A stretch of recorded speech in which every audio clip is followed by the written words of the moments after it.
Go for it. So, Robbie, welcome. It's been a while since we chatted about this, and I'm delighted to finally have you on.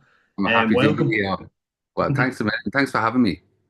By the way, I meant to ask you, you were saying that your missus was telling you to get in the water, but you're scared of the jellyfish. I haven't done it yet. I haven't. Well, Yeah, look, I was going to do it. I was, but yeah. picking out. But look, we'll get in the water soon enough. I'll be backing you up. I'll try and record it for you, and I'll put it Good up for man. you. You know what I mean? But no, I haven't got in the water. Yeah, it's just a fear of jellyfish. I don't know what the problem is. Yeah, You know what I mean? yeah. There's loads of them down here in Wexford. Apparently there's one now. There was a few Portuguese man of war spotted outside, and I was like, You're oh, joking. Yeah, um, further there out, where you but are. they washed up. Yeah. Yeah, So I was kind fair of like, play oh, to you. yeah. Well, it doesn't stop you from going in the water anyway. No, No, I it can't doesn't. fish. I've got gills. I don't know if you can see them. Fair play, fair play. Yeah. So go I'll on, come to what Betty's question? Town one day. We'll go for a swim. But let's ask about you. So, what's your background, Robbie, and where'd you grow up? I grew up in Drogheda. My background, I was an electrician before I became a social care worker. The recession kind of happened, Yeah, and I was after coming out of like being a bit mad, you know what I mean? Like we yeah, made partying, just going hard at it, and I kind of came out of that phase, and I started talking to a few people who were social care workers, and I thought, actually, that sounds all right. I just academically, I never thought I would have achieved that kind of goal. You know what I mean? So I yeah, was intimidated to do it and try it out because a lot of people were telling me, "Sure, you won't pass that." But I gave it me all, passed it. yeah, Wanted to help. I wanted to work specifically with young people. Do you know what yeah. I mean? So I Absolutely. kind of felt like I could probably relate to them. But little did I know, like actually, I had a good childhood compared to a lot of young people. You know, and I thought I'd be able to relate to them, but they educated me. They gave me like coping mechanisms throughout the years, and they have serious resilience. Like, if you ever come across a young person who is in care, like they're in a house. Imagine being in a house, and then there's different people coming in every day, and you may get on Yeah, with them and you may not. So, like, you don't have that secure base where you feel it takes a long time for them to feel like I'm at home, you know. So, but that's the area I went to work in. So that when I qualified, I went into a residential unit, and it was a wake up call because you know you think like what a social care worker might be when you're in yeah, college. They ask you what do you think it's going to look like, but when you actually go out onto the field and start working, it's completely different. You really do get challenged in like you wouldn't want to have light skin. So like the kids will say whatever they want to wind you up. They're going to see how far they can push it. So yeah, yeah, it was a big learning curve for me to not react, to be more okay. I hear what you're saying, and but like all these skills you learn in college, they really do come to the forefront when you're out in the field. You realize why communication was uh, such an issue. Like I was kind of getting sick of communication studies in college. I was like, what is the big deal? But it turns out it was a huge factor in the job. Not just working with your service users, but working with your staff team as well. Like everyone brings something to the table, but also everyone has their own personal lives going on. And you're trying to maneuver through that as well. Like some people, you wouldn't know what someone's going through, you know, yeah, and then you might see a crack every now and then. You're like, oh, I didn't know, you know. So it took a while to get me feet in the game because I came from a building site. So it went from that to going to meetings with young people and, you know, talking to psychologists and all this stuff. So I was kind of felt like a bit over my head at the start. But yeah, I kind of stuck to it and I got all right at it.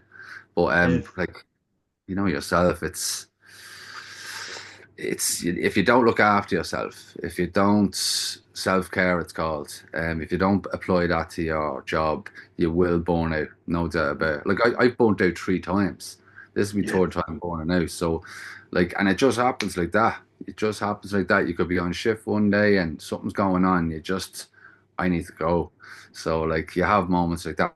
But having a good team does help, and picking a good company to work for also is a good approach. Like, do your homework. Don't just Yeah, go into any place to get experience. But I've had good experiences. All the units I worked in, they all taught me a lot, and I'd give them a good reference. To be honest with you, they were all very good. But outreach is actually, I got into youth work yeah. only That's what I'm recently. doing at the minute. Gory Yeah, Youth Needs. nice one. So Like, it's like a bunch of different people from different backgrounds. You get LGBTQ. I can't yeah. remember all of it, No, so I'm I not even don't going know to try. myself. Yeah, Yeah, yeah. I just But call them different types of kids. But then we also have migrant kids, Irish kids as well. And I kind of think, do you know, with all the anti-immigrant stuff happening in Ireland yeah, now and all the yeah. negativity, at the end of the day, people forget there's just people trying to go about their lives. Do you know what I No, mean? And how much it's can we actually affect it? We can just be yeah, ourselves and true. be good people, you know? Like, you have to ask yourself the question. Like, it's easy to get caught up in what's going on and think coming into our country, but it changes when you see their children and you know it's Yeah, actually yeah, they're exactly. children and they're actually scared in their community. So, like, it is a huge thing for them. But like, I wasn't. That's totally new to me now. That wasn't Yeah, really an issue when I started working. it's The happened issue was, so fast. yeah, it just happened so fast. So I haven't actually experienced working with, well, I've worked with a few different nationalities, but not at the things I know. But what I'm saying is I should have probably went into you work at the start because that's where I had my energy and Yeah, I really enjoyed it. I really enjoyed it. It was just a shame I was just burnt out. And like the staff were brilliant, the kids were brilliant, the whole program was brilliant, but I just didn't have the passion anymore. So I just had to go, had to take some time off, get away from it. But I would suggest, like, do it, put your heart and soul into it. Are you going to go to college and actually get a degree in it?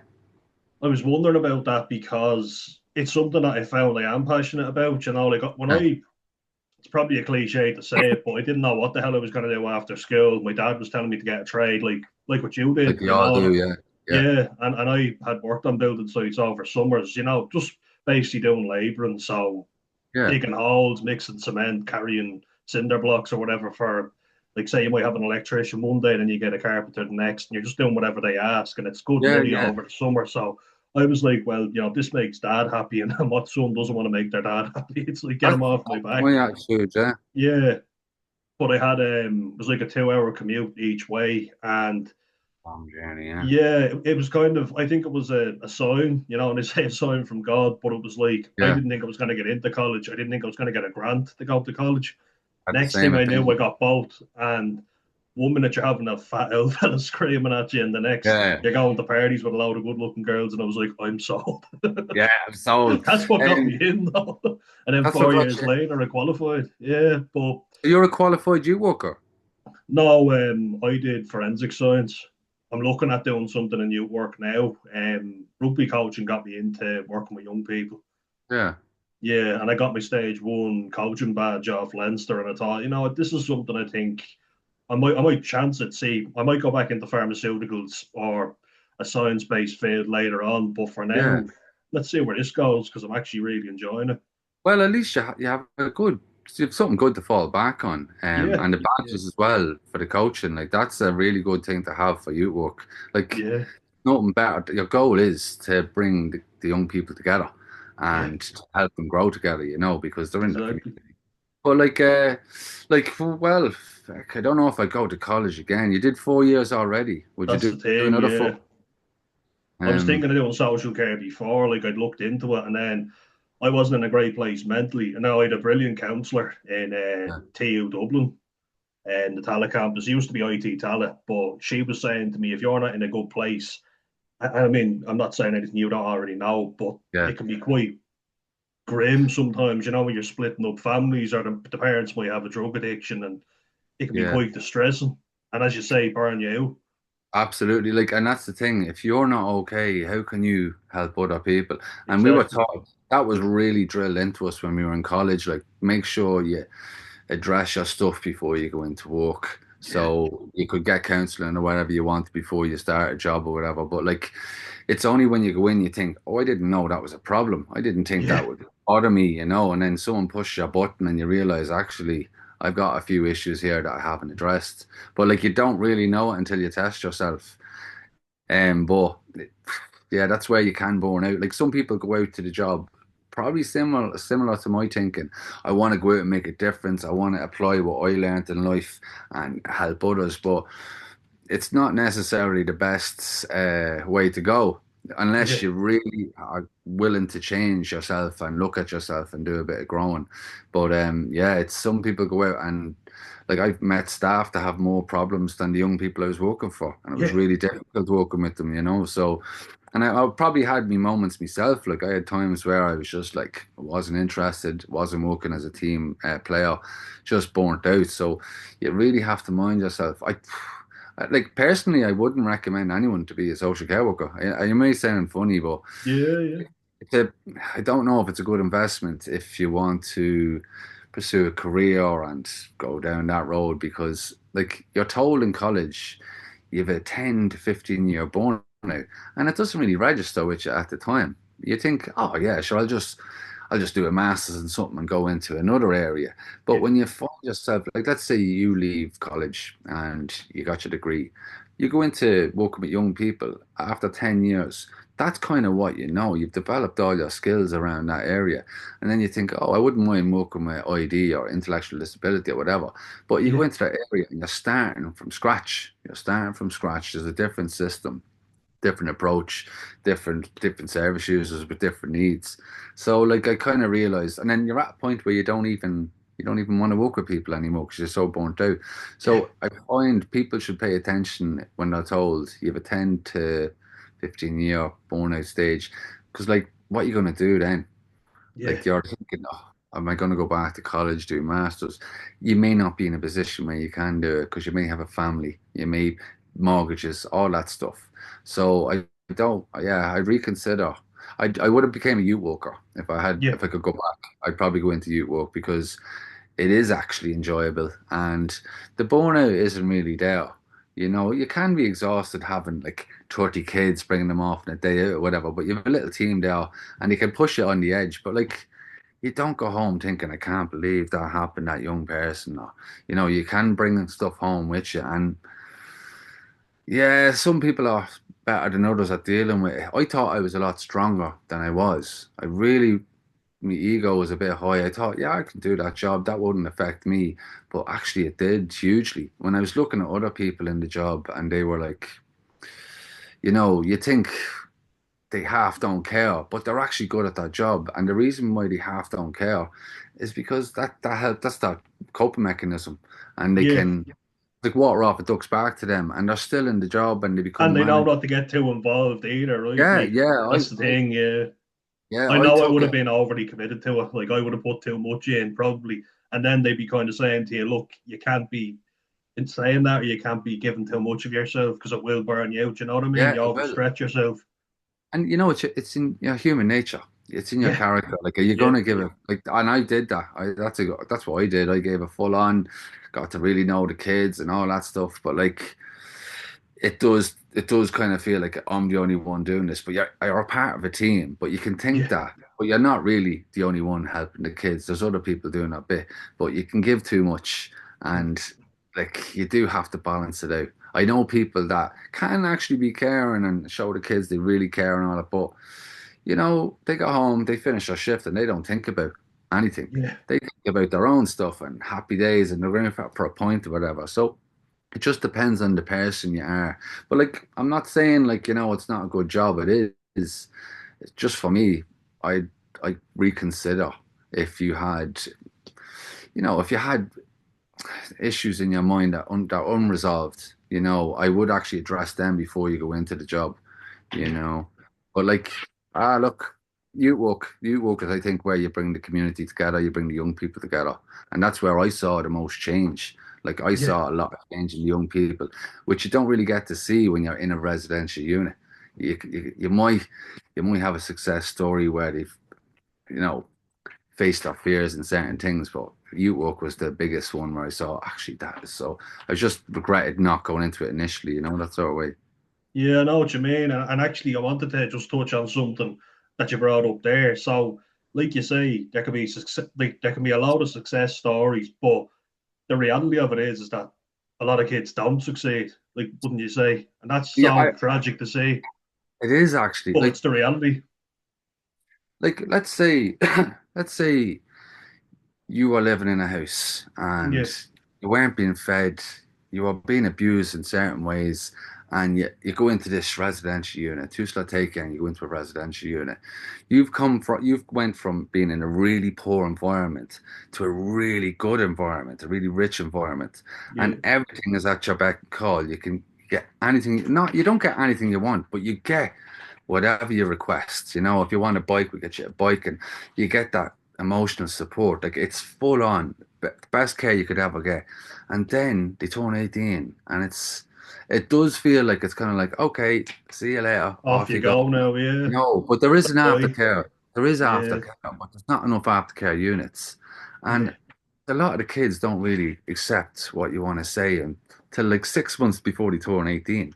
And then they start realizing, oh shit, I don't know what I'm doing, but for the past 5 years, they've been like living the life, living the dream yeah, in this big house, all the money they wanted, all the trips they wanted, and then you're out on your own. And some young people just don't take it very well, and yeah. a lot of the young people I know ended up going nuts on drugs, and some of them are in prison, and some of them aren't here with us anymore. They've died by suicide and all that. So it's, from my experience, the success stories aren't as much. But then you could talk to somebody else and they would have a different opinion. They would have a Yeah. different experience. It just depends on the route you take, I suppose. I just happen to be I worked with older young people, like going from probably 15 to 18. So I mostly actually, I thought that actually I could talk to those young people and I can actually make some work with them. So then I went into an so it was like a semi-independent unit. And I thought that was really good. The kids have their apartments and they have their own little kitchen and everything. And you go up there and you help them cook, you help them manage their money, their bills and stuff. And I found the semi-independent unit was the most successful I saw, like with the kids leaving. There was because they really did get a lot of support when they were going, and we really had a good team there, and the kids built up good relations with the Yeah. staff, and they really did listen. They were open to listening, but it's getting them to that point, which can be a struggle. Some of them don't want to know. Some of them don't trust you because you're part of the system. You're going to tell them everything I'm telling you, and so it's And they've important been to let down loads of times in their life already, absolutely. so you can't Yeah, blame them like for not trusting no, adults, you can you? can't. I Yeah, absolutely can't. Like you have to show them unconditional positive regard, and you have to yeah, show them, look, I'm not going to judge you. And let's say you have an argument with them, or they won't do clean a room, and you have to uh, sanction them or whatever. Things kick off big time. It's how you yeah, respond to them after that, because they're not going to come down from their apartment and say, "Oh, sorry about that. I'm sorry for losing it." You're going to have to go to them and say, "Hey, are you okay?" Because it's not yeah, about you; it's about the young people. So you don't bring your own stuff into it. You don't get offended if they start pointing out your faults and stuff like that. So it's building a relationship is key. It's absolutely key to helping a young person successfully go into independent living. But yeah, you know, you can't be there all the time. You yeah, normally you do 2 shifts yeah, a week. So you do 2 shifts a week, but then that young person might, you know, get on with a certain staff member and there's no work done then after that. The work is yeah, only done when you're on site. But no, I'm not saying that. Like, there's sometimes the young people, it's very hard to get a relationship going. They don't want it. They don't. yeah, Cause, for me, anyway, a lot of the time it's because I was a male. Hold on, I'm just gonna put on the light if you don't mind. yeah, no Is bother. that all right? Cheers. Yeah, sure thing. That's Now grand. we're back. Am I Good back? stuff. Yeah. So sometimes, a young person won't want to engage with you because of their life experience. And for me, it was because I was a male, and a lot of young people do not trust males. Yeah, I Especially, found that myself. They won't open yes, up to a man. It's something mad, no, isn't it?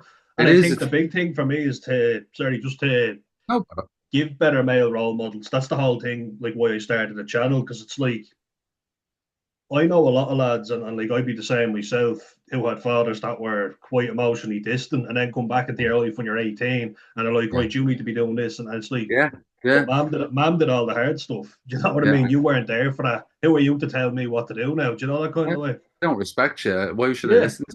Yeah, exactly. but like that happens a lot, and I found, especially with females, they just didn't trust probably because it was the males that probably initiated the abuse. Yeah, yeah. I In was just their life, thinking. like I understand. I came across a few males that had the issue with their mom, but the dad wasn't present. You know what I mean? But like I Yeah, found a lot of abuse happens through males. yeah. Unfortunately. Unfortunately, it's still So skewed yeah, that way. it really is. So that I wouldn't like. I would like to see a lot more males in the industry. Like when you're Yeah, going to team meetings and all, you are outnumbered. You're like I was pretty much the only male in when I was in you work. So yeah. like it I'm was the like same. yeah we need I'm. What is it? We have about 9 people. There's only yeah one other lad, and he's in and out, and yeah. seven of them are women. So that's basically who I'm dealing with a majority of the time. Do you know? Yeah, and I bet you're a big deal when you come into the Oh, unit because it's like, you're like a oh my man's God, in here yeah, now. because you bring different elements to the table, and Yeah. I'm not saying women can't be fun or anything like that, or female staff Oh, can't they be most fun. certainly can. Yeah, they can. They're It's good just crack. yeah, the kids just seem to like, oh, they like the balance. They Yeah. like having males and females there, and it is really good. But like, unfortunately, like I don't think social care workers are valued. In all fairness, No, I they're really not. don't. Their role isn't appreciated, and what they Yeah, go through isn't you know, appreciated at all. like we were trained to be professionals, but when you find yourself in a room, a multidisciplinary team, like you could have psychologists there, social workers, you might have a GP on there as well, but like you are literally the runt of the litter. You're not Yeah. considered like well, that was my impression. You're not really considered like you're making a difference. They create the plan and you implement it. But like Yeah. the social worker is the one that's there on the ground working with the young person all the time. So they know what's going on with the kid really. A psychologist gets a report every once in a while. Social workers get the report every whenever they request it. But like you know what's going on and you know what they need. But you can't social care workers can't initiate like a counseling session. We're not Yeah. allowed to counsel kids. You're only allowed to listen to them. So if they disclose something, you can only listen. And there is certain things you can do to help them, like get it off their chest. You try not to intervene as much and let them know I hear you, and be supportive, be as supportive as you can. But like, yeah, we're very restricted. With looking at the training I did in college, I find it frustrating that I can't do certain things when we really could. I think social care workers should be given a lot more responsibility. I really Yeah. do. I would But agree with that's, that. yeah, it's just something that needs to be looked at, because it's hard to hold on to your staff. It really Yeah. is. Like, you can have a poor manager. You can have yeah, you can have a system where the rules aren't being implemented. Like I've had situations where I had to, a young person had a complaint against another staff member, and a lot of staff members won't go near it. But okay, let's follow through on this, and I Yeah. really had my back to the wall for a long time, and I Is it felt because like you have to almost rat on a that's colleague, what it is. basically? That's what it Yeah, is. yeah, No, and like yeah. Nobody wants to do that. nobody. Well, looking back, nobody wants to do it. I didn't anyway. But Yeah, if I didn't, the kid wouldn't have felt listened to, and it yeah, would have destroyed exactly. our relationship anyway. So I Yeah, said, "Fuck it." But it didn't end well for me. Like yeah, I was, I can't be trusted, that sort of way. But that's why I got into the job. I didn't get into protect the staff. I went in to protect the kids. So 100%. but you Yeah, do it at your own detriment. It's simply, it's just like it's like the Irish way. Like yeah. people like seeing you down, but when you're doing well, they're like, "Who the fuck do they think they are?" We've a funny way of doing things, and people do not like being ratted on. You have No, the kids calling you a rat, and then you have your staff calling you a rat. stitches get stitches. Yeah, yeah, yeah. That's the truth. That's the uh, truth. But I they know, don't. but you did the right thing as well at the same time. Like you put your needs to one side and was like, Oh no, the yeah, kid is the important thing. But at yeah, the same time, that makes a hell of a situation for you afterwards. You have to was kind of look over your shoulder again. Do you know what I mean? But absolutely, fair play to you for doing the right thing, even at your own absolutely. expense. Yeah, you have to be accountable. You have to Yeah, be accountable, and you have to be responsible. It's a serious job. You realize that when you might find a case where a kid might die by suicide, you realize yeah, actually it's serious business. You're dealing with yeah, little people's lives here, you know. But I have seen staff, like I have seen the majority of staff doing their job well. It's just sometimes you might come into a situation where you have a person leading the crew, but they're not mm, like a team leader. They're not, and they're just their influences and like overpowers other people. They can be gotcha. more experienced than you, so it's going up against those kind of people, and then your back's to the wall because they just ruin your name. But like, it's just the way it is. It's just the way the job is, and that's that's why it's so stressful. I think it's not really the kids that stress you out. It's just the system you're trying to work under. Yeah, Because change is happening all the time. And then when policies are put in place and they're not implemented and not enforced, it really does cause major problems. So you're trying to do the job correctly, and some people are just so burnt out they don't want to know. So you're constantly dealing with a lot of people in the process of leaving, and you're dealing with people coming in and really enthusiastic and want to help, and they're only at college. And you really yeah, do want to give them the best information, but all it takes is someone who's burnt out to have a constant, like you could be on shift for them for 24 hours. So you're coming in a brand new student, feeling good about the job, and you're sitting there with I've probably done it myself. You're sitting there with the likes of me giving out about the job, or this it's not what you think it is, and all, and it puts people off. It does yeah, put people off. yeah. So that's why I think people should be. You're supposed to get supervision. This supervision is to take any pressure off your load, like what you're thinking, any issues you're dealing with. But it doesn't happen all the time. And because of that, I think you sandwich a lot of emotions Oh and yeah, eventually it just comes out, it blows. And yeah, I think supervision is key, absolutely key to maintain a consistent staff level. And you want staff that are there for years. You don't want staff coming and going and leaving, after building a relationship up with a young person and then leaving the industry or leaving their job. So you want people there that, as from start to finish, they've seen the whole process of the young person's like life and care, So when they leave, they're leaving knowing the same person that they met when they initially came in. So that doesn't always happen. And like for the kid to let someone in and for them to trust you, like it's a lot. It takes a lot for them to do that. So if they have to do that every couple of months because staff have left, they just stop engaging. They really do. They won't engage and they go recluse, and that's when they start going on drugs. That's when their mental health, they try and cope with drugs and drink, and it really doesn't. It's a bad road. It really is a bad road because yeah. as you probably might know, the services they're not really there. I've Like yeah, experienced them myself, unfortunately, yeah, and I just getting the idea there from you. I came into when I was talking about my appointment with my counsellor in college. yeah, I think I had that idealist approach, and then she yeah, kind of was like, "No, here's what it really is, so yeah, maybe it's not for you." And I thought, yeah, like I wouldn't be able to forgive myself if I'm not saying it's ever anyone's fault, but if yeah. someone does commit suicide, I'd say that'd put you in a bad way for weeks. I'd imagine that's the Well, worst thing you could probably see happening, or an yeah, overdose. I experienced that now. I Yeah, didn't actually. I wasn't there that day, but I experienced a young person in my care who died by suicide, yeah, and like it affected me in a way that I didn't expect. And I just wanted to go, and I started applying for jobs just to get out of social care. yeah. In funeral directors, I started applying for jobs in funeral directors. I still get text messages All saying, right.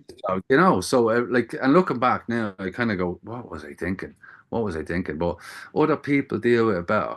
I had a it's good to have a few staff that look out for you. And I Yeah, did have that. I always had it. But some of the staff I had were really grounded and they yeah, really could look at it from a good point of view and say, look, that was their choice and they did what they did. That was their life, but they yeah, tried their best. But like it was very hard to get to that conclusion myself but other people just did it, no bother to them. So like I do question like was I even built for the job in the first place? I Of wanted to quit course. help, but like it was I didn't realize what I was getting into. You know, that's Yeah, sort of way. So yeah, but I stuck it out for as long as I can. I don't know if I'd be able to go back anytime soon. You know, yeah, I'm creating different pathways for jobs and all that and careers, but like I don't know if I'd be able to go back to it for a while. It's just the thoughts of it would actually depress me. You know, that's the way. yeah. I know what you mean. And like you said there, I've had a roller coaster of a journey myself with my own mental health, and it's tough. Like being autistic as well. Like my mom had to go through an awful lot with me, and she dealt with everything pretty much. My younger brother, luckily, is quite an empathetic person, but Yeah, like that, the services end once you turn 18. We had an yeah, appointment with the Lucena Clinic, which is, or Lucena, I don't know how people pronounce it, but they're yeah, your only port of call. And they just basically kept saying medication, put them on Ritalin, put them yeah, on something to numb them. yeah. Once Because they they haven't start got playing, yeah, they haven't once they got the start staff. playing rugby, and they were like, that's he's not going to stick with that. He won't like this. He can't do that. And just through trial and error, I basically pushed myself, but that led to a lot of maladaptive behavior, like what you're talking about, like Yeah, drinking, like smoking, gambling. Gambling was a huge thing. yeah, Me and the lads, like at 14 years old, were going to the bookies on our lunch break, putting on bets. yeah. Yeah.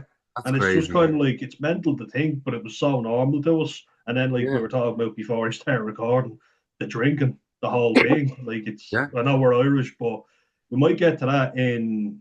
We'll talk about it briefly here. We've about 3 minutes left on the first one. If you want to grab a cup of tea or something, Okay, yeah. um, but it's just something I wanted to touch on. How much addiction do you see with the young people you work with? Oh, it's massive. It's Yeah, absolute. I've never come across a situation where a young person wasn't addicted to something. The only yeah, time you don't really see it is if they have eating disorders, because gotcha. Yeah, the whole eating disorder is actually it's a very complex thing. I didn't really understand it for a long time. I didn't get it, but I understand it now, and I yeah, understand what bulimia and all that.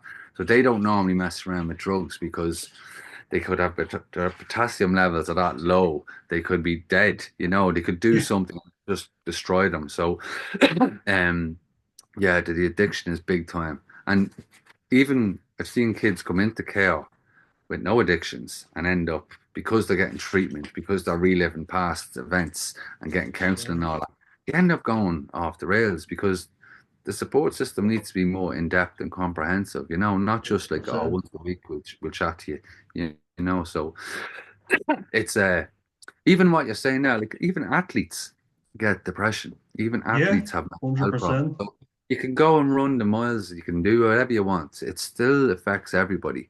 Oh, sure, So I exercise and it doesn't bury it. It still crops up for yeah, me.